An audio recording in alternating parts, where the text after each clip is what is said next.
There he is. There he is. He's not a big one, but. There we go, Josh. There he is. Little darterhead bass. Boy, I'll tell you what, talk about a slow bite. Look at there. On that Arizona custom bait worm with a little 1/8 ounce darterhead. Look at that little fish. I would normally like to call that a 5-pounder, my friend, but that ain't gonna work. All right, you're done. There we go, let him go. Folks, today we're at Roosevelt Lake, and I'm telling you, after a big cold front on a full moon with my good friend Josh Johnson from Ground Game Flooring. These guys, if you need any flooring work done, you're the guys to talk to, right? I mean, absolutely. I mean, awesome work. We just recently went out and actually did an ad for you guys, and the work you guys do is incredible. But today at Roosevelt Lake, I finally get to bring you out. I know you love fishing, and what's the best part we're not catching a whole lot of fish. We've been out here an hour trying to figure these fish out. We're finally downsizing, hitting some bluffy areas. But it's like he was saying this morning, he's like, I'm just glad to get off a day of work, right? That's you guys have been right. busy 7 days? Yeah. Have you? But yeah, we're gonna have some fun, but I got a feeling we're gonna have to work for these fish today, folks. We started with what, buzz baits? Buzz baits, crankbaits. Yep. And we get a little reaction bite going. We tried to get it going. You know, it's been taking 17 to 20 pounds to win a tournament here. But like I said, that was last week and the week before and the week before that. We decided to come out. Of course, we had a lot of rain the last few days. The water's really murkied up. We're on the main lake area, in this area. And so, you know, you're throwing what, a jig? Got a jig. And through a jig, we're probably gonna have to go to jigs and worms and see what we can't do to catch some of these fish. I opted to downsize and go to a little darterhead, which has been an always great go-to bait, to be honest with you, right here on Roosevelt Lake since I was a kid. And all it is an 1/8 ounce darterhead. You can use a 1/4 ounce. I like the 1/8 ounce. And you know, you throw it on light line, like 8 or 10 pound test line. I'm using fluorocarbon line. And you know, just let it sink down there. Now the trick is too, is we threw a little scent on. We haven't been throwing scent all morning. We decided, we better scent the baits up a little bit, do everything we can to help ourselves out. We're gonna try to figure these fish out today, and I want you to catch the stud today. I want you to catch the big one, but hopefully we'll get her done. We wanted to get something started. We got that going. He kind of wrapped it a little bit, but it was a real light bite, so we'll see what happens and see if we can't catch some of these fish. Sounds good to me. And I've got extra darterheads if you need them, Josh, now. Alrighty. Your dad says you're the fisherman of the group, so you know, well, we're gonna get you to catch a fish here. I think I put you on the wrong mojo this morning with the wrong baits. I thought it'd be a fun time on buzz baits, and you know, we're here in the fall, right? So, and you were just telling me you used to come out here. Was it this lake you went up in the Tonto and said you had one fish that was 5 pound plus or something? That's it. And had a tough time getting it, but you ended up getting it. There's only one way to find out, and that's to try. It was a $2,700 fish back then, right? That's right. So we'll try to get us some big fish, but right now let's catch some fish and see if we can't get something going here. There's one. There's one. There's one. Oh, monster bass! Monster bass! Look at that.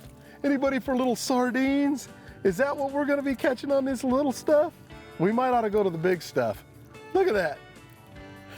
Another little darterhead bass.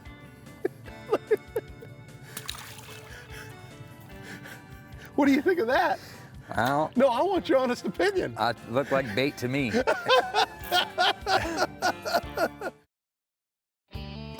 Got him. Got him. Oh, another minnow. See, Josh, it's just all about the technique, son. It's, look at that, and he swallowed it. All right. You see that? Well, you want to go to the darterhead and catch little fish? Or do you want to go find some big ones? They should be right there off that rock. That's where I caught him. Your turn. Look at that. He just tore that to pieces. Arizona custom You baits. feel him bite, That's huh? ox He just blood come and picked it up. deluxe. Huh? He just come and picked it up, huh? Yeah, you know, I just picked up on it and there he was. That's the thing about the darterhead. I haven't caught any big fish on it, obviously, the last 3 fish. But we went for an hour or so without any bites, and I thought, well, let's just go get bit, and that's what we're doing. You downsize, you'll catch fish, but obviously it's not the fish we want to catch. Maybe catch a few more, and then we'll go try to find us a big bite. But if you're wanting to throw that, I've got some. Got him. Got him. Got him right off the end of that point. Now that's a little bit bigger fish than that last one. Oh, there you go. You better go to that darterhead, son, for a while anyway. What in the world? Oh, he's got it wrapped around himself. Come on. Look at that. Oh, there's a fish. Right, now there's a fish, son. There's a fish. Get over here. Josh. All right, we got to put you on a darterhead. There you go. Look at there, folks. It's not a big one, but it's bigger than what we've been catching. It's a good looking fish. Isn't it a good looking fish? All right. Now, that's what, 3 fish off of it? We caught a couple of little rats off of it, but off the end of this point. So I say, for just a few minutes, we put you on a darterhead and see if that'll help. You've thrown that Texas rig around. I mean, it's tough. We're just gonna, it hit the bottom and he thumped it. And it's on that oxblood deluxe worm from the Arizona Custom Baits. Just real simple outfit right there. An 1/8 ounce darterhead with that, I'm telling you, when the going gets tough, the tough get going. Let's make it happen. Let's get you on a darterhead. Let's make it happen. Sounds good. Josh, it's your turn. All right. Not that time. Come on. Josh has got a fish, folks. All right. Oh yeah, all right, son. Little drop shot bass. What was that? Little drop shot bass. He says, if we go to this spot I've got a lot of confidence in, and you let me throw that drop shot for 5 minutes, I'll have a fish in the boat. And I said, really? Yeah, I said, you're that confident. Look at you, 5 minutes, you catch a fish. We got more bait. Well, hey, you caught one. Took us a few hours to get going, but. So, all that ribbon I took after we were off camera about you telling me all those rat fish and, you know, look at that. Well, the ratfish are looking good right now, Johnny. That's awesome, man. Good catch. Usually the bass will show up a lot. You got him? Yep. You got him? Yep. Good one? Come on, Josh, get it in. Oh, there you go. That's the one that hit your drop shot earlier. Oh, what a huge one. And he catches one. Look at you. He's like, we're sitting here looking at the graph going, well, that looks like that could look pretty good. And all of a sudden, what'd you catch that on? Chigger craw. Little chigger craw. Texas rig, what size weight you using? A 3/8 ounce weight with a. You almost can't go wrong with that bait, huh? No. Good job. Well, he's not a giant. He is not a giant. Where are these giants at? You got something there? I think I might have a little fish there. I think I do. And I mean, oh, it's not bad. A little crankbait bass right there. Look at that. Just slow that bait down a little bit and caught him. Look at that. There you go. There you go, Josh. Right after your little jig fish. I got the little red hooks on there. Actually, I stole this bait from you. You put the red hooks on. Well, he did a crankbait. Yeah. With that little bit of breeze blowing in here, I'm like, well, let's give it a shot. You said there was fish down here. You know, what we're gonna do, folks, is we've been kind of moving around. We're down towards the Tonto area, and now we're gonna move back up towards the Salt area and see if we can find us a bite up there maybe, and we might be able to catch a few bigger fish. You know, I know we can go down around and drop shot a few fish and do things like that, and there's a lot of boats on the water. You can tell it's fishing season, and we're here during the week, which is awesome. But we're gonna try to make a move and see if we can't catch us a bigger fish. Maybe we'll get a reaction bite going here soon. Maybe they're gonna start biting for us. Got him. There we go. He's a little one though. Ooh. And folks, man, I can't believe we're catching these 2-pounder after 2-pounder after 2-pounder, just hammering his baits.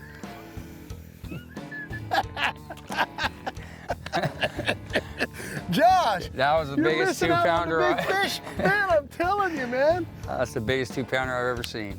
That's the biggest 2-pounder I've ever seen.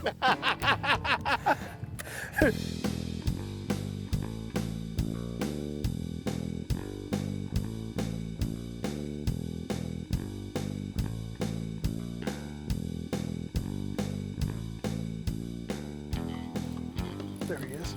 Oh, I got him. I got him. He ain't very big. Oh, it's bigger than I thought. Oh! There's a 2-pounder, son. Look at the chunk. Look at that. Just swimming that bait on the bottom. What do you think? Nice looking fish. That is a nice looking fish. It's a football though. That's a 2-pounder? That's 2 pounds. Look how fat he is. Oh my goodness.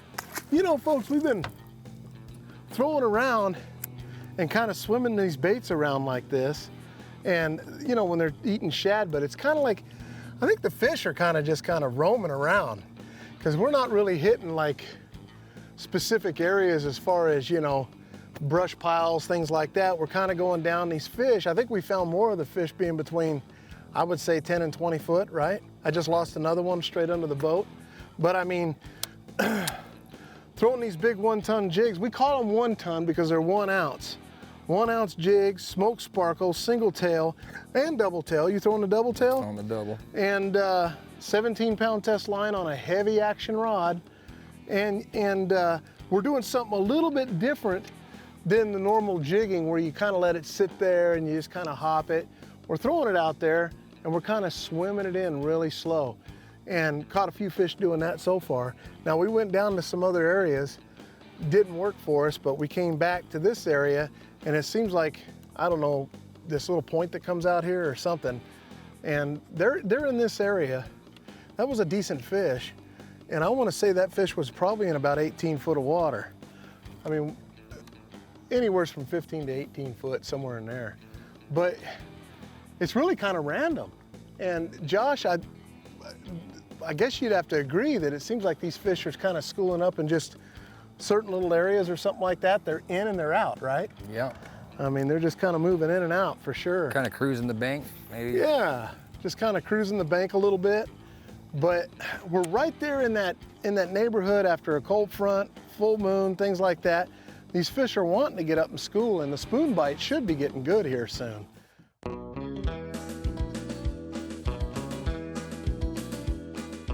Hey folks, for my tip of the week, one thing that's really important when you're throwing nice rods, and it happens to a lot of fishermen, and it's happened to me before too, is we have a tendency when we're reeling up our line, not paying attention, to reel up the weight up to the front tip of your rod. When you do that, you have a really good chance of busting the ceramic out of the guide, and that's what cuts your line. So you got to be real careful not to let this weight reel it all the way up to the tip of your rod. I see a lot of folks do it. I've done it before, but when you do that, you got a real good chance of breaking that ceramic guide, and that's what starts cutting your line. When you get a fish or when you cast out, it starts fraying your line. So be careful not to reel up, especially with today's tungsten, things like that. You don't want to be reeling anything up into that guide. You do that in the tip of your rod, you got a good chance of busting that, and you're going to break off a lot of fish and wonder why you're doing it. And what you do is crack that and make it sharp on your line. So be sure not to reel your weights up into the tip of your rod, and that'll save you a lot of grief in the future. One thing that's really important to know when you're doing this kind of fishing is once you do find kind of where the fish are, say 10 to 20 or something like that, pull your boat out a ways and make the cast and just work it back in that depth of water. Work that bait back in the depth of water that those fish seem to be in. That's kind of the pattern, I guess, is more of the depth of water than fishing a stick or something like that, right? Yeah, I've seen a lot of fish on the graph, but not a lot of them are eating. But even when the fishing's slow, you have to admit, It's a better day than being at the job, right? Absolutely. You could be doing all that flooring for ground game, you know, and I could be stuck in a shower or on a floor. well, you guys just don't do floors, right? No, we do all floor coverings, and we do custom counters, showers, and fireplaces. Anything that'll take ceramic tile, we'll do it. And yeah, so carpet, vinyl, tile, wood, and a fish. It's your turn, son. That was just swimming it in. Swimming it in. They're down there. I think I'm gonna have to bite one of my tails off and go to the single tail. You might have to. You know what we'll have to do? And I can see from here, my buddy Matt Shore is on the lake today, and I can see him way over there. We might have to go over there and ask him for a couple more single tails, because he's got everything in the boat. This guy's got like his own bass tackle store in his boat.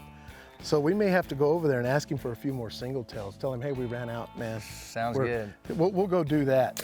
And see if we can't mooch some more off of him here. I had to hunt him down and get some of these. He says these have worked good, you know? So I'm like, all right, give me the single tail. I don't have any. He throws us 3. What are friends for, right? You know?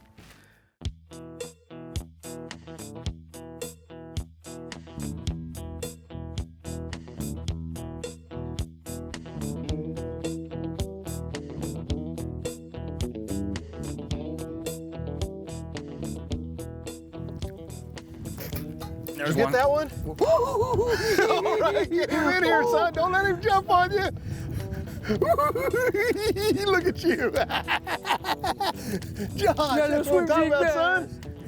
Little jig bass. Look. You gonna get him in?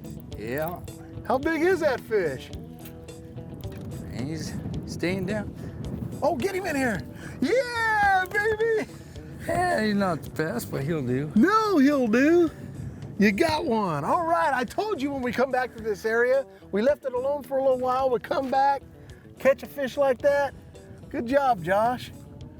Well, thanks for putting me on him. Oh, we've had a great time today. I'll tell you what. It's been fun. It has been fun. We've had a good time and caught some nice fish. And you know, with the full moon out, we looked at it last night coming in, and I'm like, oh no, I hope Josh and we can catch some fish today. And we did. We had fun. A lot of little ones, but we still caught fish. You can still catch them, and it's getting to that point where you're gonna have dog days even during the fall, but we still caught a lot of little fish.